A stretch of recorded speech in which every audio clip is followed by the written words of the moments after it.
Hey, you there. Thank you for watching, and welcome to Forge Lines Forever. Today I have a 3v3 ladder matcher on the most amazing Noxus map generator. So let's go ahead and introduce our teams and our players. Starting off with Team 1, also known as the Blue Team in the Northwest, and ending with Team 2, also known as the Red Team in the Southeast. Starting off with Team 1's regular slot player in Amethyst Purple, it is Drimmer playing as a UEF. He is a 2155 rated player, the highest rated player on Team 1 and in the game. Overall, to his southeast, we have in Stitch Blue. It is Signs. He is a Seraphim. He is a 1752 rated. And rounding out Team 1's lineup in Royal Blue, it is Gaba Gaba playing as a Seraphim as well. He is a 1071 rated. So for Team 1 side of the map, they have two Seraphim flanking a UEF, no Cybern, no Aeon Tech for Team 1. Starting off with the rear guard air slot as well for Team 2, we have in orange, the color orange, it is Taffy playing as a UEF. He is an 1851 rated, the highest rated player on Team 2.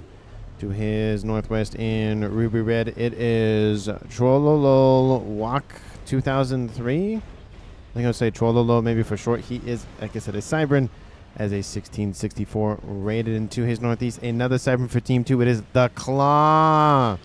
He will decide who will stay and who will go. He is a 1456 rated in Chevy Crimson. So for Team 2 side of the map, they have two Cyberns flanking a UEF. They lack Seraphim Tech as well as Aeon Tech.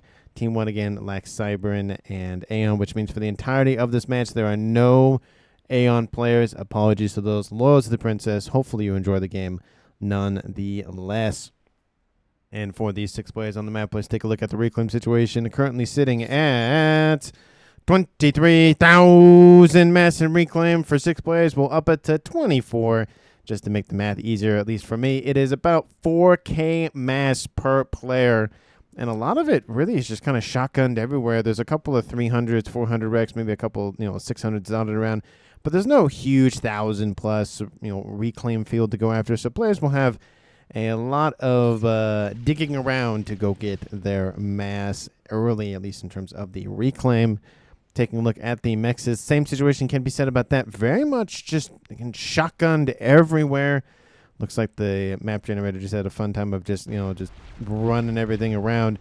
Nothing really clumped together. There are a couple of clumps. We have a couple of trim expeditions and dual expeditions on the southern and northern edges of the map. Down the middle, we have a nice little conga line of a couple of mexes there, as well as a couple of civilian structures, which, it's the same lineup. Radar system, couple of P-gens, E-storage, couple of AA emplacements. It's the same one that we've seen for a couple of casts now, and there's a couple of tri-mechs and other mechs positions around said position. And it's going to be just a field day for units. They're going to get their steps in for sure. There's no clear, realistically, alleyways or lanes. I mean, there's a little bit here, northeast and southwest kind of thing. Down the middle, it's just crazy nonsense. I mean, even if you were to go from the north to the south, you have to go all the way around here, back in, and it's just going to be kind of a hard time for players to really get around. So it'll probably be a lot more maybe standoff tactics. This game does go over an hour. Probably you saw that on the timestamp of the video if it does go over an hour. So I think it's an hour 15, 20, something like that. So get your popcorn, get your drinks, get your beef jerky, get what you like to snack on, because it is going to be a long one. And of course, save it in your Save for Watch playlist if you decide not to watch all of it and want to come back to it later. Taking a look at where our players are headed off to in this game, there's 2 players to the northeast for each team and 1 to the southwest. It's going to be Gava Gava versus Trollolo for Team 2.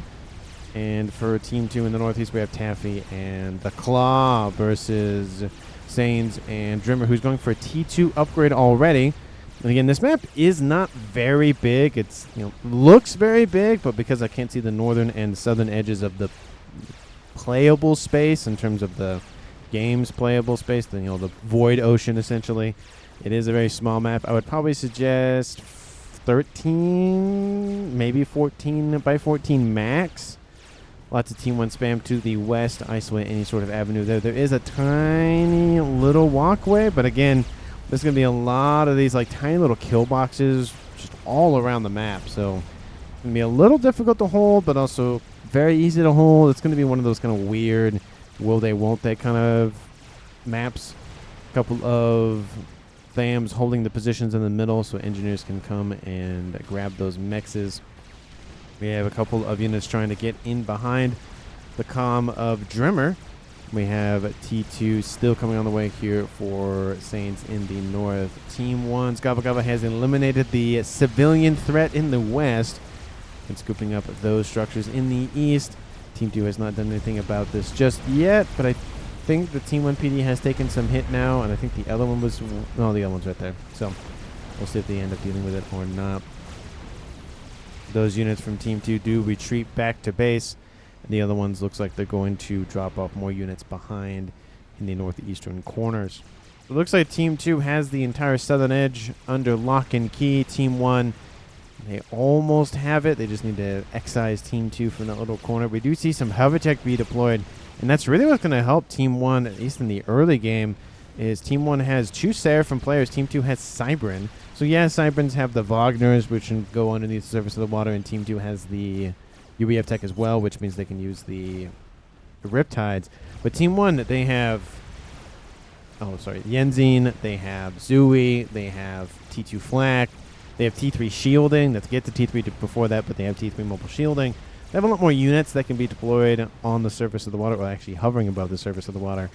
So there's a little bit more advantage that way. Team 2 has a little bit more... has to be a little bit more concerned about that. So we'll see what they end up doing to counter that. We do have some units inbound T2 upgrade going on the way here for Gaba Gaba as well. So Team 1 doing a little bit more of a defensive approach. Attack missile started for the Seraphim commander of Sains, who's getting his missile threats coming online. We do see Team 1's Drimmer in the northeastern corner helping to, again, finally eliminate Team 2's presence there. Team 2 not fully engaging the comm T2 PD online for Gaba Gaba, 2 of them in fact. That should shoo away most of those Team 1 and a couple of T2 forces from Trololo. T2 started here for the Claw in the east, and it looks like Taffy might be going... He's not going home, but he is falling back in a minimum. T3 Air online for him. I would be surprised. Yep, T3 Air also online for Team 1. T2 land for both of the Team 2 players, and T2 land also online for those 2 as well. So both teams progressing very similarly in the technology side of things. Run by going down a couple of mexes here for Team 2. They can get to that other side. There are, again, a lot of Thams. They don't have hover tech. Their Zui compatriots do. Team 2 does not have a counter to this, so they will lose a couple more mexes before they can deploy forces to deal with that. T2 done for the Claw. Gun started here for Saints. And he's actually in Team 2's territory where they've been sitting for a while.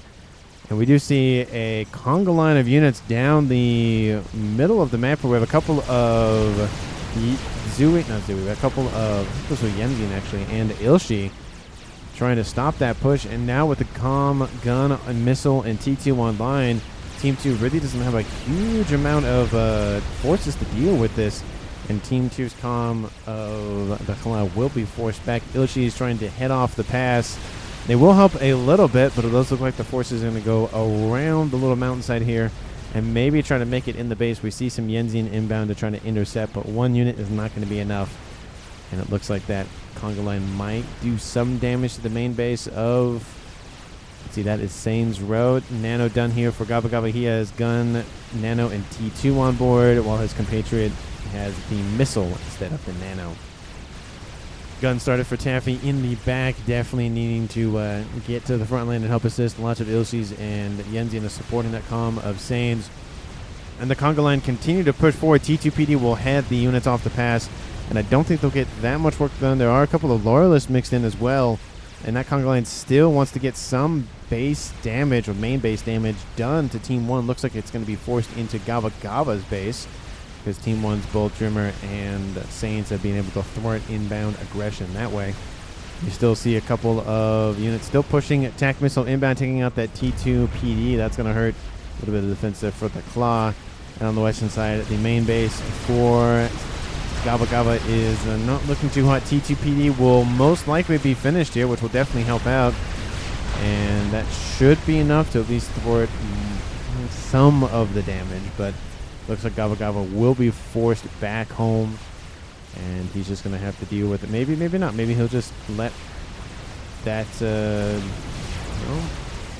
he's driving them away. It looks like they're going after the mass assassination more than the total base annihilation tactic, which, again, both strategies work. T2 missile inbound, going for, looks like, Trollala's position. T3 mech was targeted, almost killed off. Second missile will eliminate that T3 mech, and it does look like the T2 pigeons were the target. They kill off some power income for Drimmer, but nothing too major. 1,000 power versus the 2,500 from the T3 pigeon.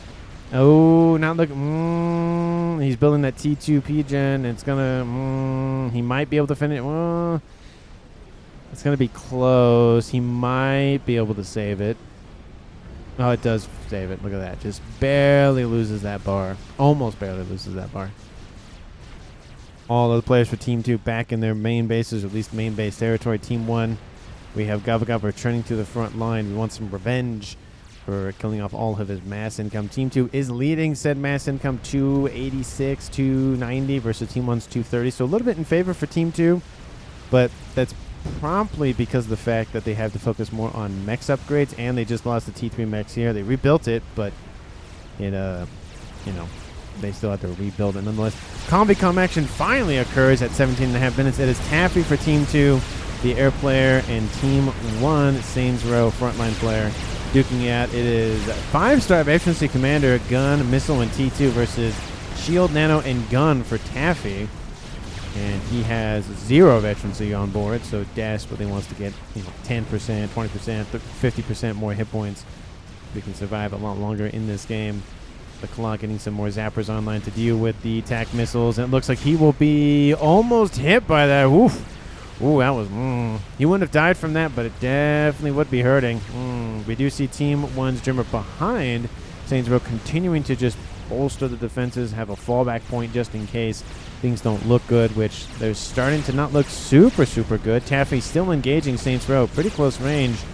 And the shield is about to fall. His hull plating hit points now taking a hit. Again, Saints is at 20,000 total, and Taffy with the included shield is at 32, but his shield is already down, so he's actually down to 13,000, and actually falling below that. And the clock coming in to soak up a little bit of the damage. Team 2's eastern side being just eviscerated by T2 Ilshi's best T2 unit in the game, in my opinion. Those Ilshi's very nasty little things. And Gava over here in the water. Maybe we're going to surprise the mainly T1 force over here and wipe that out, get some vegetancy for him. He's already at 1. He'll probably get to maybe 3 with that. We do see some bricks starting to roam around. Team 2's air player might get some land tech and get the UEF Percy's on board. Or maybe even donate some UEF tech to help his teammates out in that regard.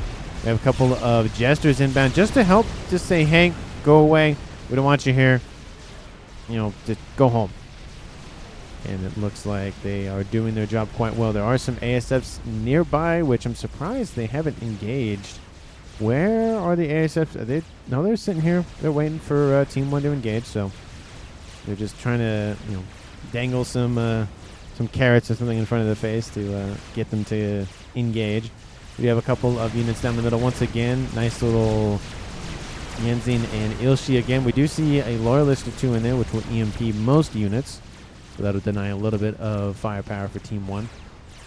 I don't know if they'll make the same approach. It doesn't look like they are. They're going to go northeast, essentially isolate Team 1's 2 frontline comms right here. Maybe that'll work. I wouldn't be surprised if Team 1's players of both Saints and Drimmer, if they do get kind of locked off a little bit, go into the water and then kind of hoof it home. Or maybe get a transport, but then you have to worry about air. I don't have air, it says Taffy.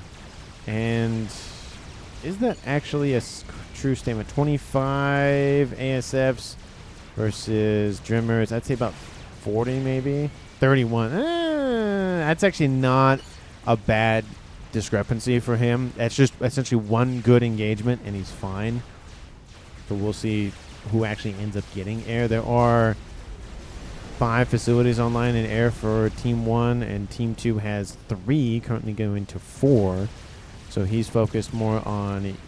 Actually, no. His teammate of Trololo has been focused on Eco a ton. He's at 213. Team 1 is caught up in mass income and is about to... It's pretty much taking the lead at this point. Spy plane still flying over top. ASF's trying to intercept them.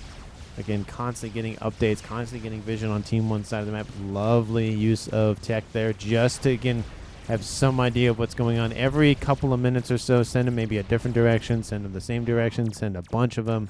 Just get some sort of updates constantly. Is that a missile or is that artillery? Looks like a missile.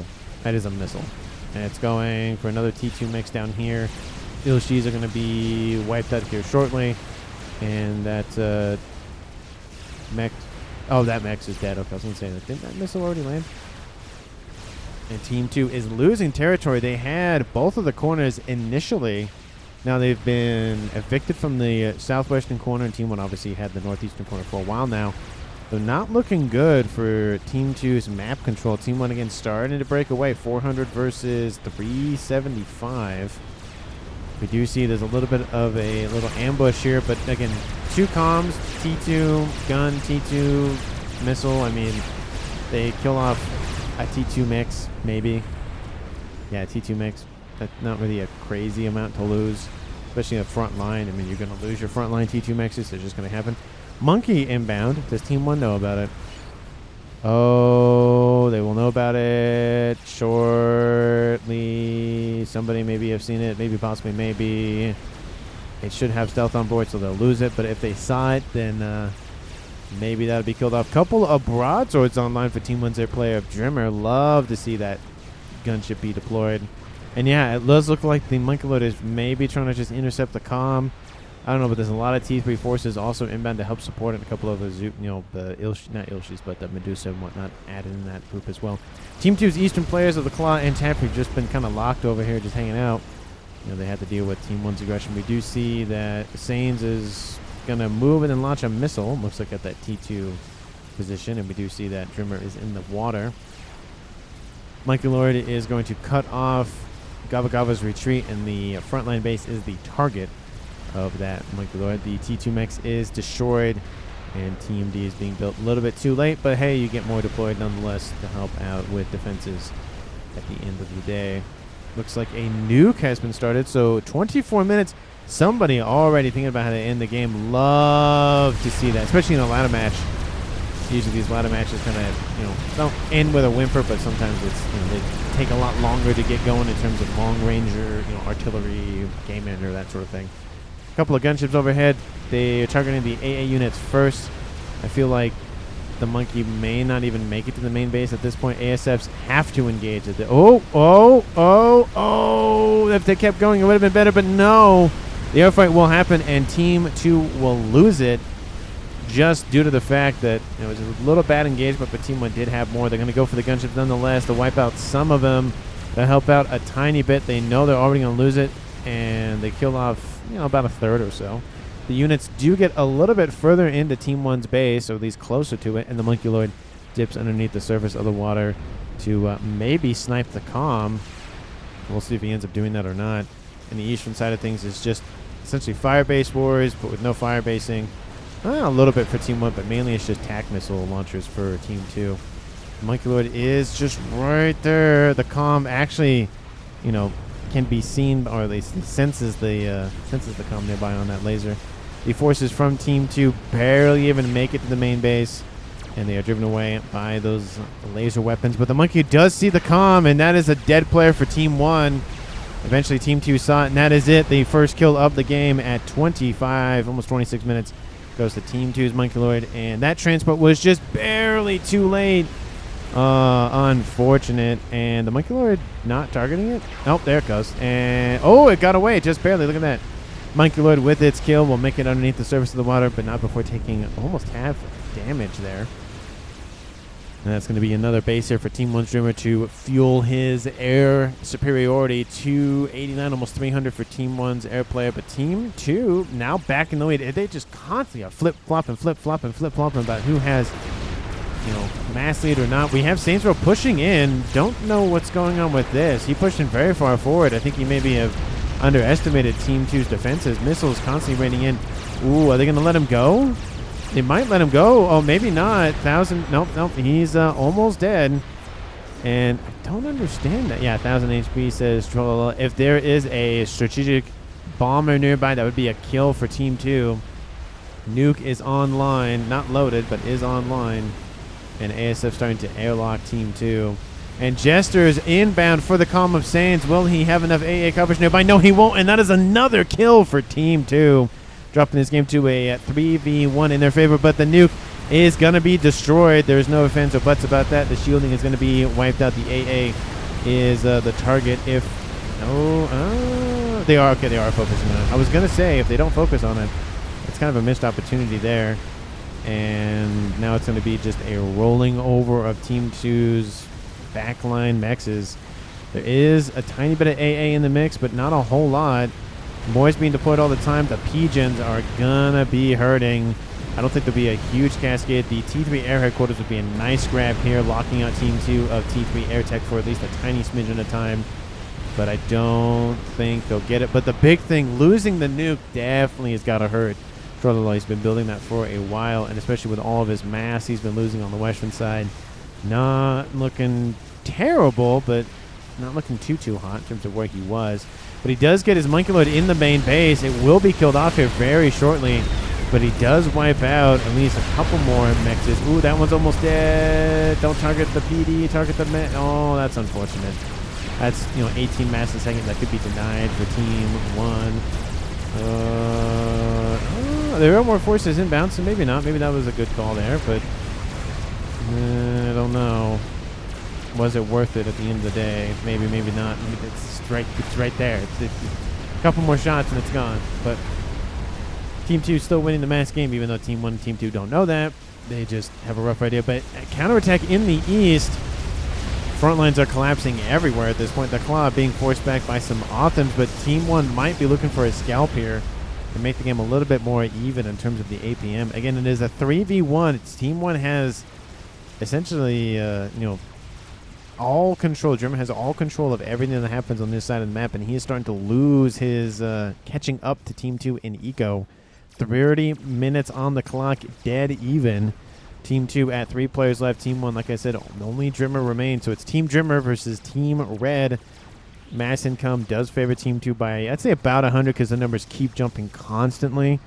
And map control does favor Team Drimmer, though. So that is the one thing going his way. Again, there's a lot of dead mexes over here for both players. And it does look like Team 2 is starting to, reconstruct things. But it'll be a while before they gain control over that entirely. So for now, Team 1 has control. Let me know down in the comments who you think is going to currently win this game at the current time on screen, being 30 minutes and 45 seconds. Thanks so much for watching until this point in the video. Hopefully you have enjoyed it. If you did, please hit the like button. Subscribe if you haven't. Comment all of the YouTube things that YouTube loves to see. Hit the bell. I really do appreciate it. And again, thank you so much for watching. Like I always say, I really, really do appreciate it. I don't think I can say that enough. Seeing the channel grow as much as it has, the view count, the sub count, all that. So thank you. I really do appreciate it. Couple of T3 artillery using the environment to their advantage and hiding, at least a little bit from direct view. And they're going after engineers. They're just trying to feed their families. But hey, that's more mass that's going into Team 1's coffers than Team 2, so they can't have that, at least in Team 2's eyes, at least. Anything big happening back here? No. Anything big happening here? No. Looks like they're rebuilding the power grid first. It's probably a smart idea before they try to maybe attempt a nuke. Again, Team 1 has denied a nuke, and they have an SMB, and it's loaded, and they're producing a chicken as we speak. As the air grid going, it's getting nice and L-shapey, and nothing really else online. Again, re-expansionary efforts in the southwest, trying to rebuild that base once belonging to Gava Gava. The frontline base here for Team 1 doing quite well. It's 32 minutes in. I'm surprised that no one sent a monkey or a fat boy or a crab or anything down that way. But that's been a lot of the focus for Team 1 is pushing back on this eastern side. And they did pretty well. I mean, they started essentially here. They walked it all the way over here. But is it worth continuing to invest? There is a lot of map between that and I'd say maybe about here would be a good point to set up maybe. So is it really worth it keeping a base that far forward, especially when they have this group of forces to deal with? Maybe, maybe not. It depends. Again, it depends if Drimmer has the APM. He is a 2150, so definitely has APM to spare, at least a little bit for now. Again, that exhaustion, that frustration, that long time playing the game. It may not be 33 plus minutes of real time that we've been watching this video, or I've been casting this video, or this replay. But you know, the game goes on longer than the time for sure. That is definitely a trend I see. It's just because, you know, maybe it runs at -1 sometimes, or it runs at like 0, but it's close to -1. So it's just a little bit longer than advertised. T2 artillery starting to be built here by the Claw. Again, trying to poke and prod. There is a nice couple of mobile shields in there to help protect those Othams. Maybe they'll launch another assault down the more eastern approach, maybe. Surprised that the Claw hasn't gone for a gun, hasn't gone for nano, hasn't gone for stealth, or any of those normal Cybern upgrades that we see. Obviously not torpedo, but, you know, something else. Transports knocked out of the sky. Interesting. I don't know if you control K those or not, but it looks like they did. Othams down the northwestern approach. A couple of gunships now online. And Loyalist as well. Loyalist. I think it can EMP the Othams. And that T3 mech should be safe. It does lose a couple of its mass storages, so it loses a little bit of its income.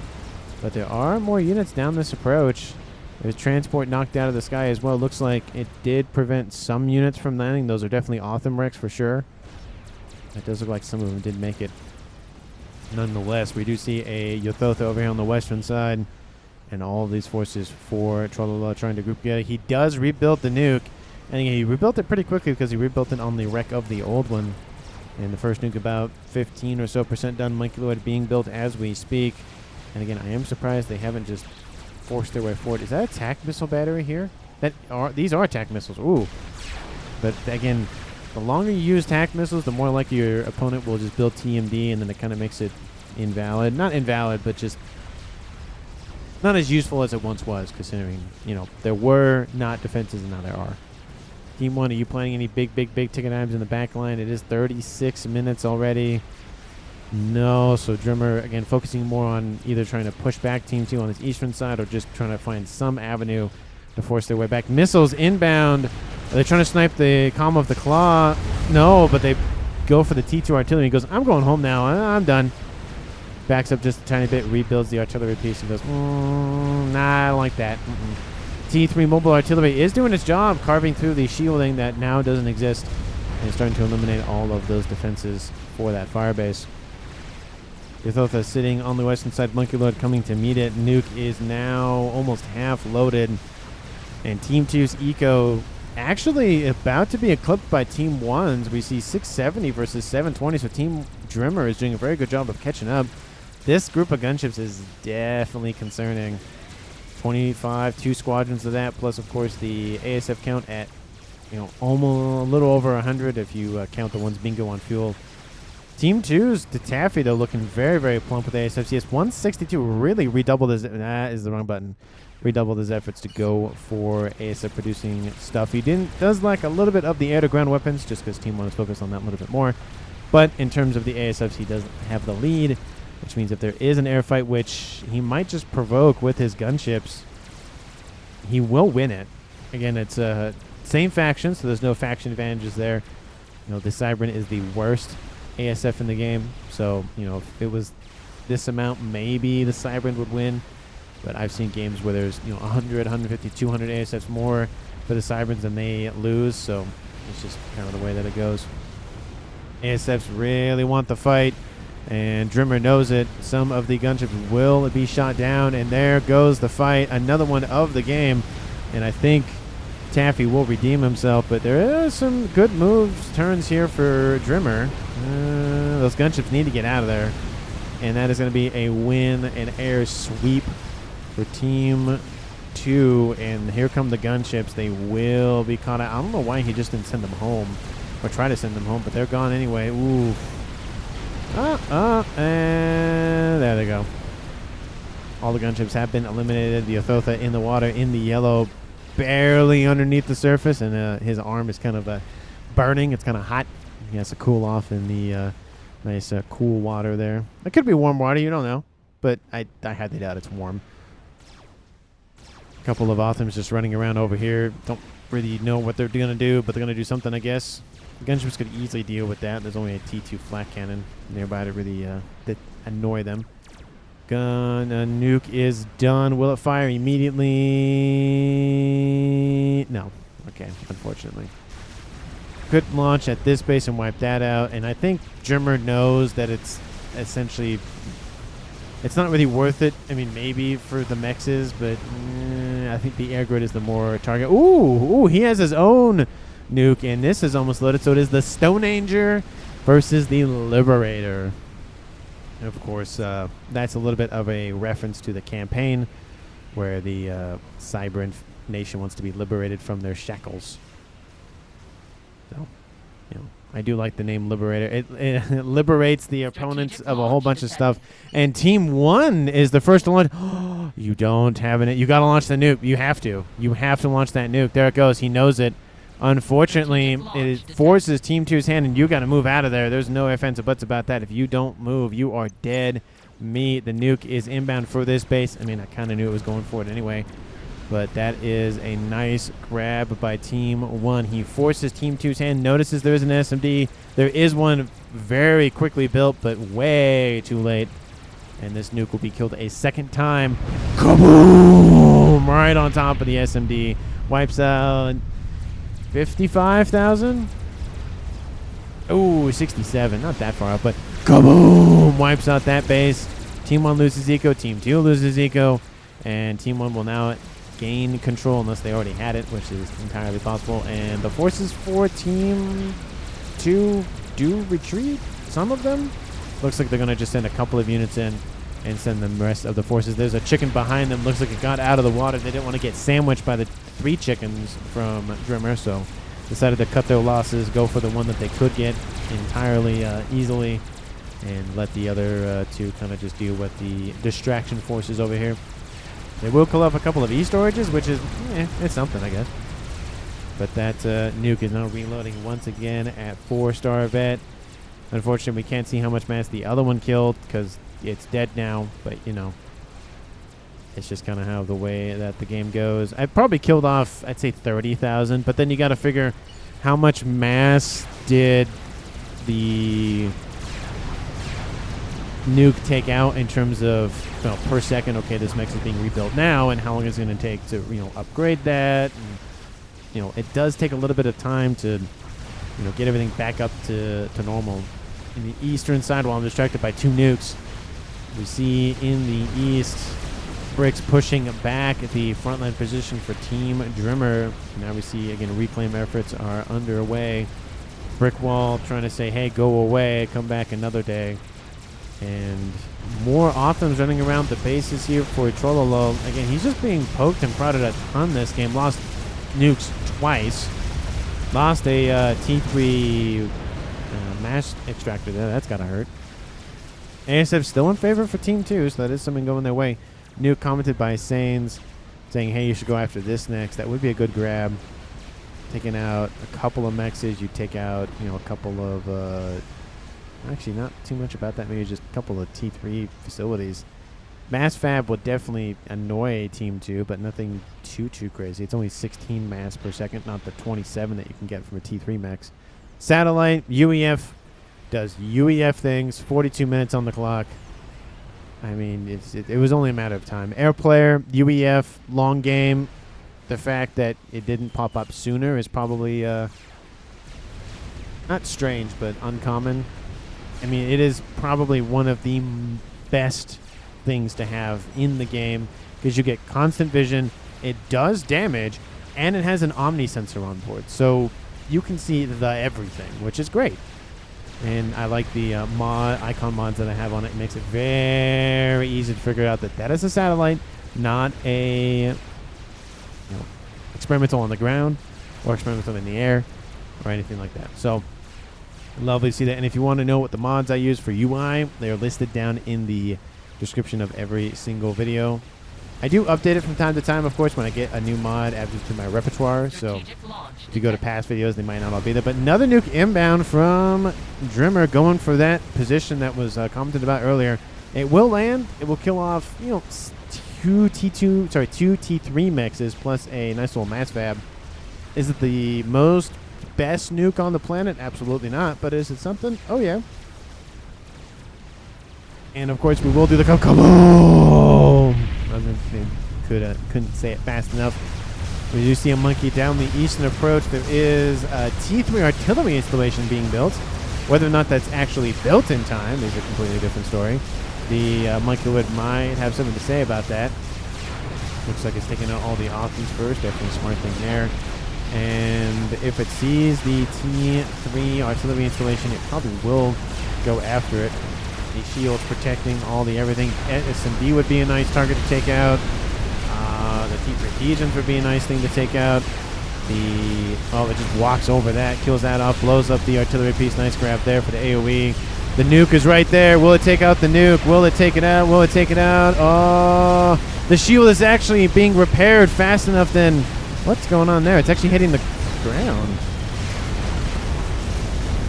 That was very interesting. It was being assisted, so it was keeping it shielding, but the monkey load was hitting the... Oh, no. That's gotta suck. Look at that. Just a tiny little nubbin of that ground protects that nuke. Oh, it looked like it wasn't that high, but it was. That is unfortunate for Team 2. They could... it was close. The shield might have been assisted enough, but that's definitely a close call there. I think had that little nubbin not been there, I think the nuke would have been killed. And reclaiming the nuke? Why would you do that? You should probably... Oh, just so it doesn't volatilely explode. That's probably smart. Attack down the west once again from Trollolo. Really just trying to drive a point home, but no, you cannot have this base. No, just give up on it. No, go away. Team 1 bombers over top. They were built to deal with the Monkey Lord now being thrown at this. T3 mechs may be eliminated. There's so many T1 forces, but there's not a lot of firepower directed at one target. They'll kill off all the mass storages for the most part, so deny 9 mass a second per set of mass storages. That's something, but it's not, all the T3 mechs. Maybe this one will be killed off. That one does get killed off just barely. So some things do survive, but 2 Ythothas going, it looks like, around the western approach and then back.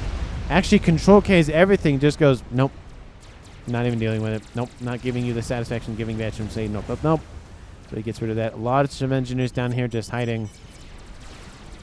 And essentially, Trollolo has not necessarily been knocked out of the game, but just doesn't really have much to his name at this point.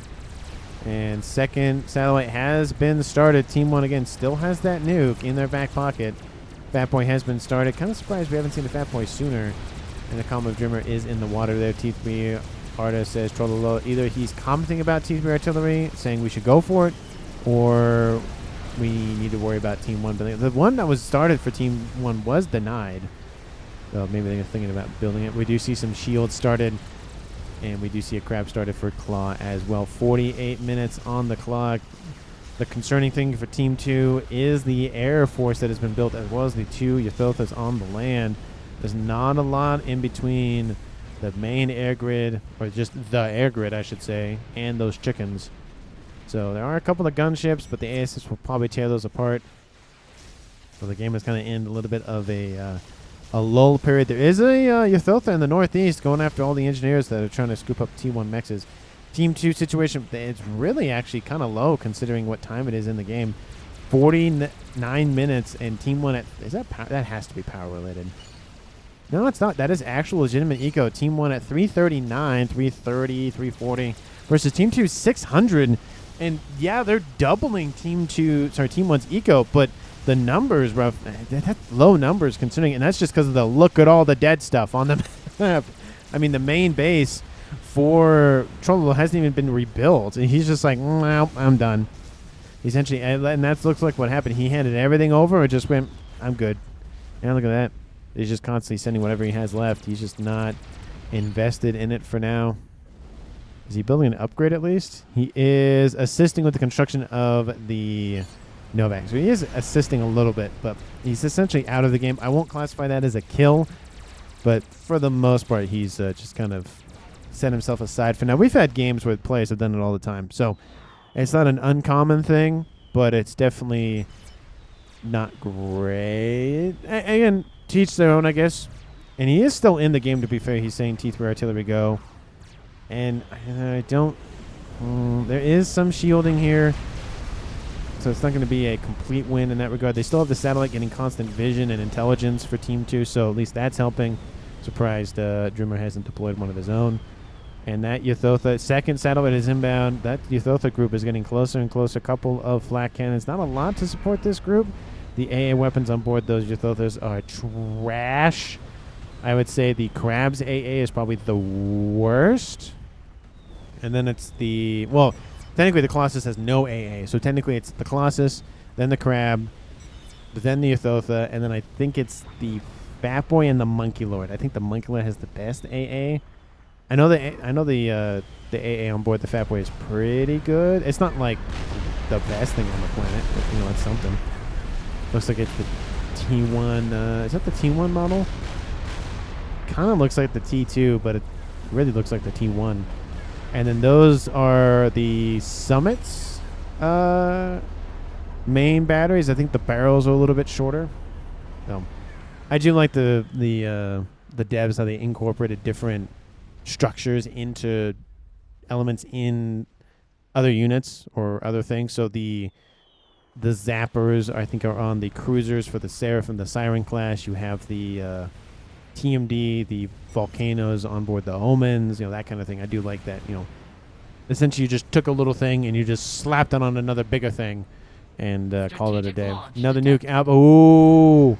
Ooh, and then look at that. Look at that. Trololo knows immediately that it's going to go for that. A couple of mexes will die, but it's better than all of the units dying. And he is still in the game, but he's not microing any, you know, structure building. He's assisting with the T3 artillery installation.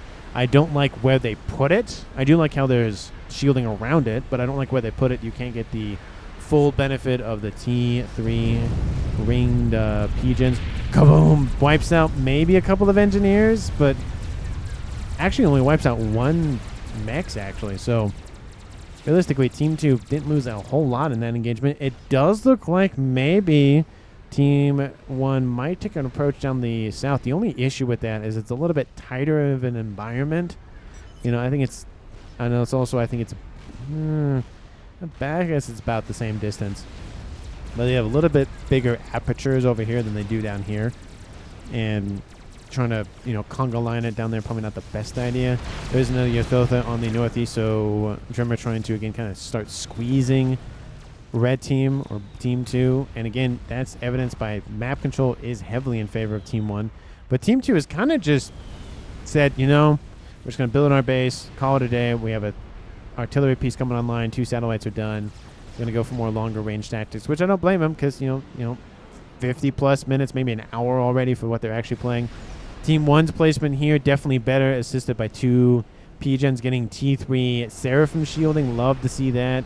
Needs, you know, like 1,000 more, but, you know, you got to start somewhere. Shields, shields, shields, and more shields is always what I say. Can never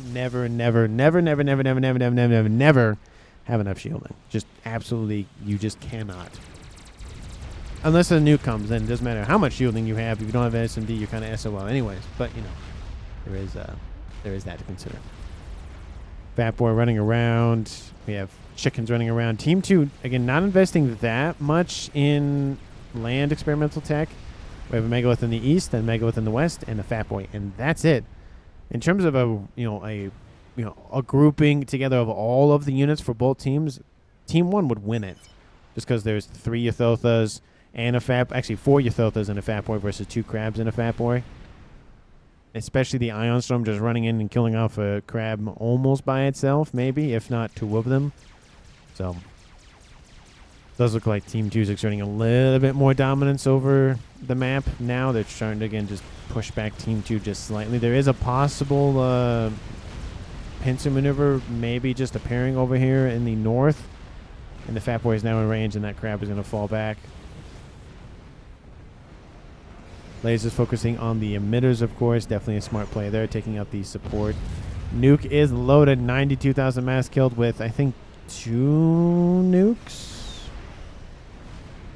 Maybe, no, 3 nukes. 3 nukes. So 30,000 mass per average is definitely good.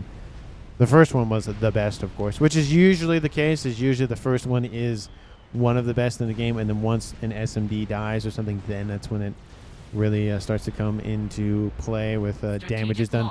Nuke, speaking of which, is done once again for Team 1 and is loaded. And it's going to land here. No SMD, and it'll kill off some defenses and some other units. It may provoke an attack on this eastern side, which is probably what Drimmer wants. Tac missile. Ooh, Billy Nuke, maybe, possibly, maybe, has been thought about. And artillery way off to the left there. Almost, you know, it kind of looked like it was going to hit the satellite there, but kaboom! Wipes out a chunk of that defense and some forces. Chicken will start to chase down that megalith, and the other chicken will come and assist with the FAF boy. Team 2 needs maybe a secondary crab, which they are building one as we speak, but it's going to be a little bit of time before it's actually done. Artillery is firing. Tactic nuke is canceled, unfortunately. Looks like the focus is going to be on shielding. The artillery piece is in the yellow, almost in the green, and there is more focus on trying to build it. There are some pigeons exposed that somebody on Team 2 is like, hey, you should target these, and hey, you should target the emitters and whatnot. Will it get reclaimed? No, it will not, so some of the engineers die. T3 area quarters would be a good target to take out to deny some ASF construction. Chicken and crab kill each other, and the second crab, the second chicken almost denied by gunships. Apologies for missing that. And it looks like there was a possible air fight, but Team 1's like, nope. Nope, not doing that right now. Not over that. We see 500 ASFs for Taffy and 300 for Trimmet. Not good for numbers. Team 1 now heavily in the lead for mass, almost doubling that of Team 2. Wow, they've really scaled that eco quite nicely. Dang. And some of the shielding is starting to collapse.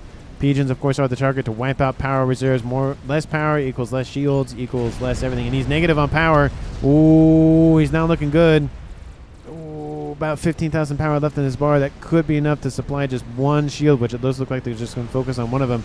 Oh, it's in negative again. Oh, it's just back and forth, back and forth, back and forth. Not doing great. If he loses maybe 2 more pigeons, there is one exposed right here. There's another one that's almost dead there. And the artillery piece is almost done. It is fully ringed with T3 pigeons. Now it needs to be just completely surrounded by shielding. Team 2 on the southeastern side. Second artillery piece has been started. And is that pigeon going to be denied? It looks like it's not going to be focused on. Nuke is outbound once again from Team 1. And it's going here. Oh, well. Maybe he thought the land army was going to go that way, maybe? Maybe he's trying to psych out his opponent? Maybe, maybe not. Who knows?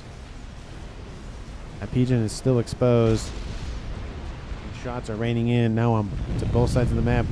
Boom. Nuke. I don't even think he killed anything, to be honest. Maybe he killed an engineer or maybe a mech, but that's about it. Ooh, that almost hit that broadsword, and maybe he even did. Second artillery piece, like I said, almost in the green. Again, not as powerful as the one from Team 1. Not necessarily more powerful, but it doesn't fire as fast because of the pigeon adjacency thing. Pigeon was wiped out, and that's more power reserves for Drimmer, and he's just consuming power. But he does have 134,000 in reserve, so he does have a lot to play with, but does need to be careful because it can really just run away.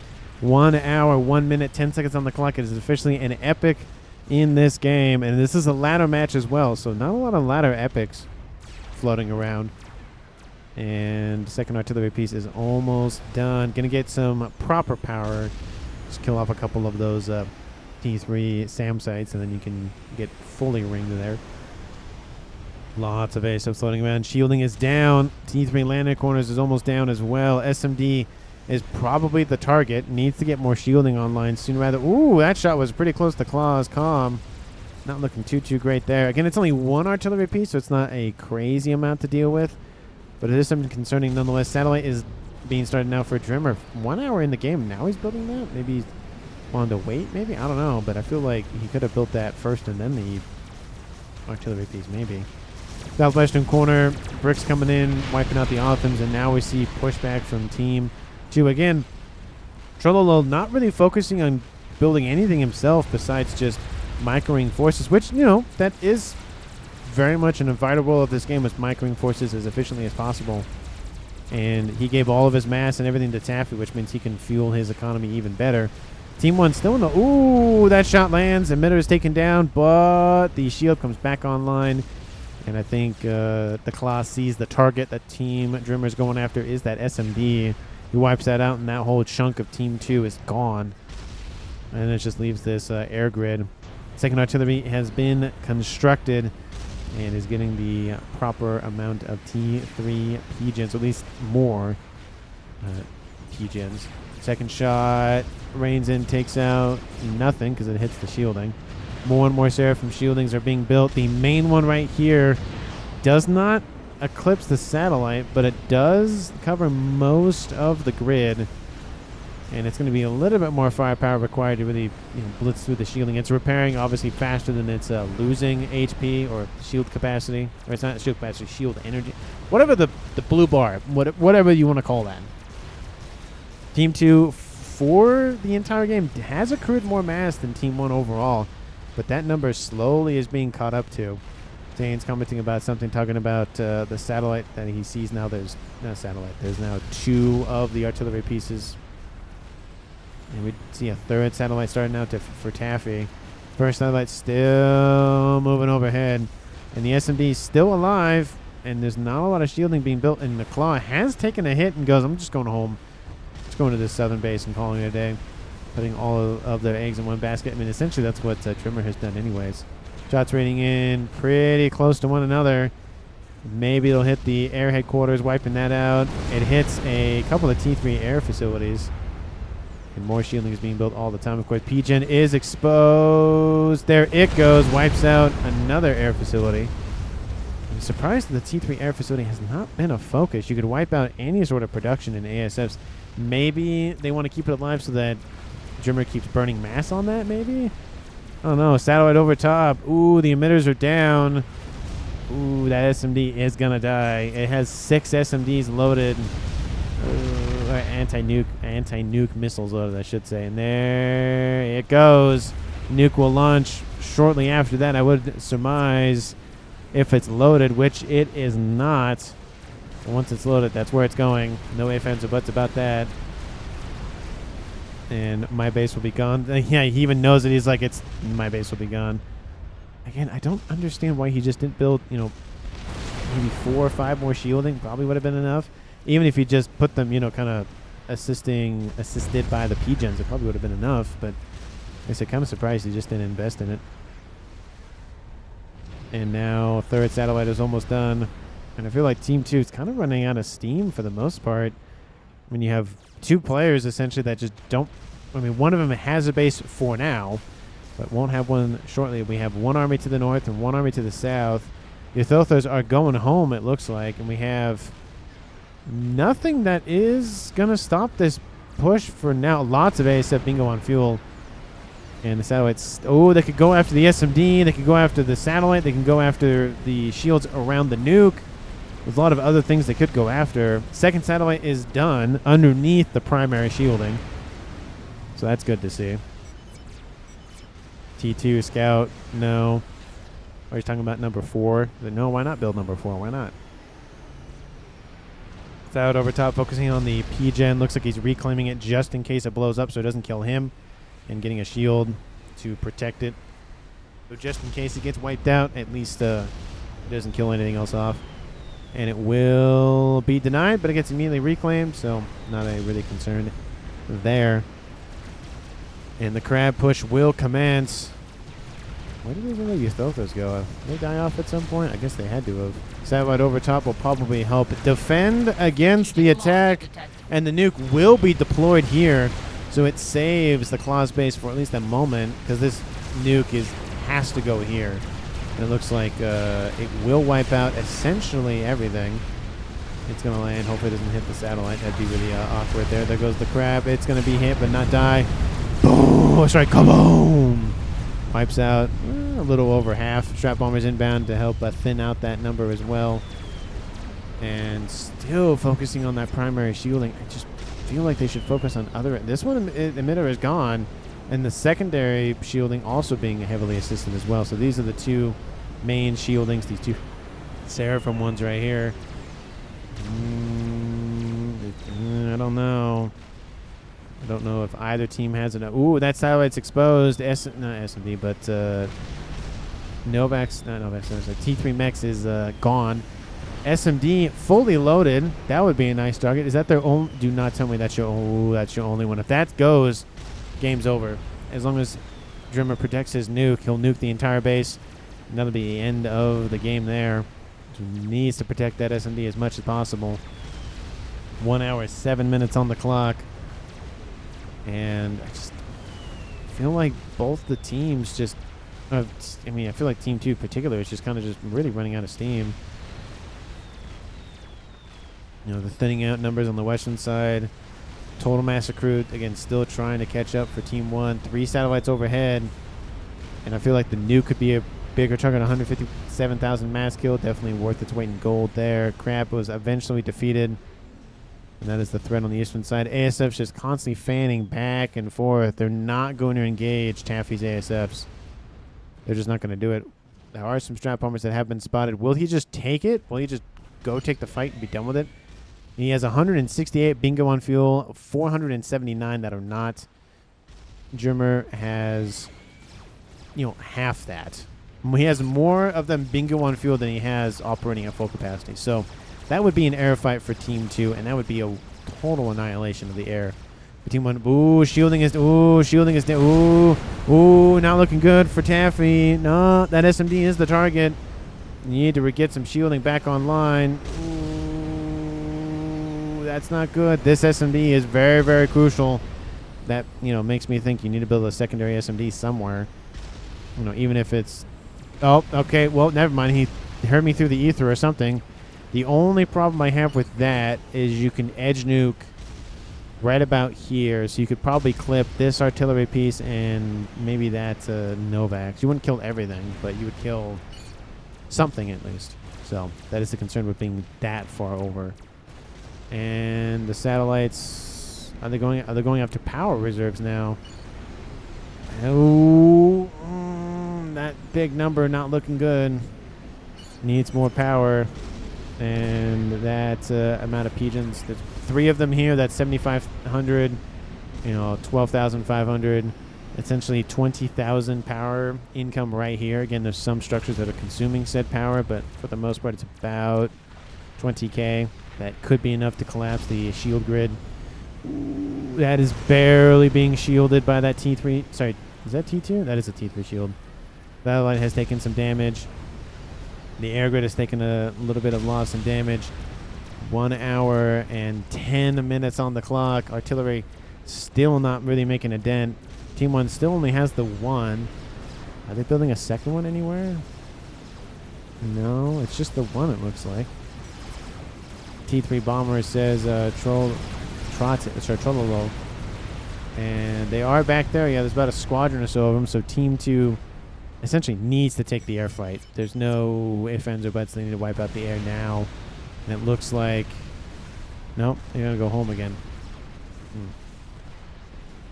P-gens are being wiped out as we speak. And looks like Drimmer has noticed that. Power has gone down. Power is down. Repeat, power is down. Main emitter is down as well. Ooh, shields are back online. But those satellites have done a good job of wiping out. Oh, it goes back offline again. Ooh, not looking good. Artilleries are raining in. The satellites are the focus. Wipes out the satellite. The Team 2 Janus over the top from whatever portion of the map those guys came from. And there goes the artillery piece. It is down. And Trato says top. And that will probably do it. 1 hour, 11 minutes. The nuke, last bastion of hope, maybe for Drimmer. But the power reserves were not up to snuff. I was really worried about that for him. And it's constantly going up and down. There goes the shot, and there goes the nuke, barely about to be finished. And there it goes. Air fight does happen because at this point might as well. And that is going to be a slaughter in air. A lot of them are bingo on fuel, and it's just not great. There they all go. That is a easy win by Team 2. We own air, or he owns air for Team 2. And that is essentially the game right there. And yeah, there's not much that Team 1 has left. I'm surprised that Trimmer didn't go for anything else. He had enough time to go for maybe an artillery piece, another one at least, but I guess not. Janus a little bit, plus the satellites, plus the artillery was the winning factor for Team 2. That little line, and again, the Janus didn't do the end-all, be-all, but it definitely helped a little bit. But the main cause of the demise was the power going down. Once that was down, that was essentially it. Now we're seeing the remnants of the forces for Drimmer. He knows it's over. Again, the nuke did not launch over here. A little bit unfortunate. But, you know, sometimes you have bigger concerns, like a crab at your front door. Probably should deal with that. And this crab probably will be fine, but maybe it'll die. But again, it doesn't matter. There's gunships in the air. There's, you know, obviously comms that are still alive for Team 2. Nobody died on Team 2, so that is a plus for them. Drimmer still leading in the power reserves. That's, sorry, mass income. I was going to say power reserves for some reason. 650, but there goes the departure for Drimmer, and that is game 113 is what it was. I knew it was 100 something. Anyway, 1 hour, 13 minutes, 43 minutes on the clock. Team 2, red team, wins the game. Everybody survives. That is a flawless victory for them. And MVP for me, it's got to go to Taffy. He was the main focus for about, I'd say, the latter half of the game for sure. The air, the artillery, the satellites. I think a pivotal moment was him going like, you know, I'm just going to go after the power generators over here. And once he did that, the shield collapsed. That was it. You know, it flickered back on and off a little bit, but it just did not matter. That was it. So that was the winning move there. Again, a little bit of a slow burn for some of the game, but sometimes it kind of is like that. In bigger games, it's also like that. There's a little bit of a lull of activity. But anyway, thank you so much for watching. I really do appreciate it. If you haven't, because why not at this point, hit the like button and subscribe to the channel. And as always, thank you so much for watching till the very end of the video. And I will see all of you in the next one.